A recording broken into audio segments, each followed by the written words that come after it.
As a child, one of my favorite songs included the line, "Bless the beasts and the children, for in this world they have no voice, they have no choice." There's a woman who gave them a voice 40 years ago with PETA. The founder, Ingrid Newkirk, joins us today to talk more about her latest project, this book, Animal Kind. We've got it in hand, and in the coming weeks, we're going to give our viewers a chance to win it. Ingrid, welcome to Good Day Live. Thank you, Julie, very much for having me. Well, it is a pleasure to talk with you today. Let me first of all have you explain to our viewers a little bit about this book, why you decided to put it together, and what they'll find inside. Well, Julie, I have always been fascinated by animals, and I collect facts about how awe-inspiring their communication abilities are, what emotional beings they are, how they feel fear and pain and love and joy just as we do, and all the things about them that are jaw-dropping. They have sense, talents that we've never had or we've lost. So I collected a lot of those things, from elephants to dogs to pigs to chickens to mice, and they're all in the book. And as much as I learned, I think people will enjoy learning those facts too. And secondly, there is the second part of the book is all about what you can do once you know how powerful you are as a consumer to not contribute to their suffering, because, as you say, often they have no choice.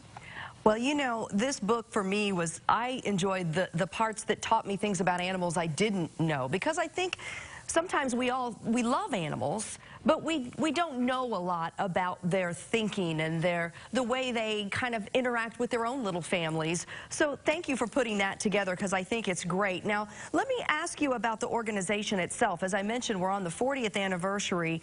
Why did you start it back in 1980? What was your goal? Well, Julie, as I say, I grew up loving animals, but I hadn't connected the dots.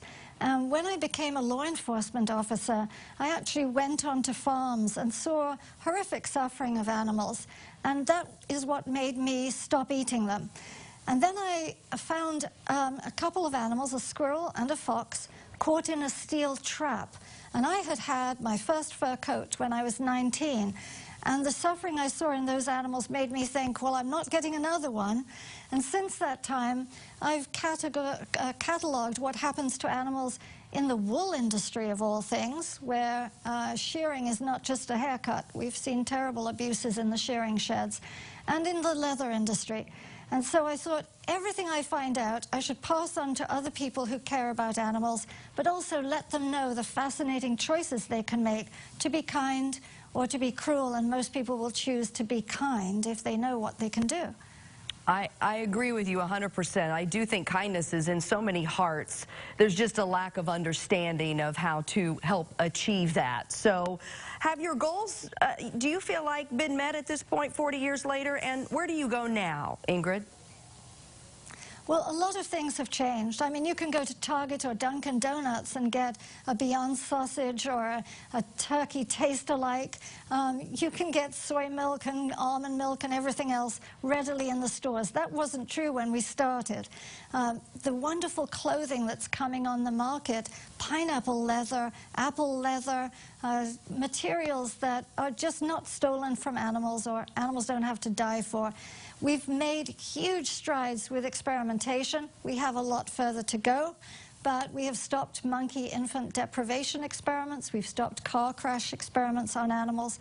So we've stopped cosmetics tests on animals from most companies. But we've got a lot to go, and we need everybody there in the struggle with us.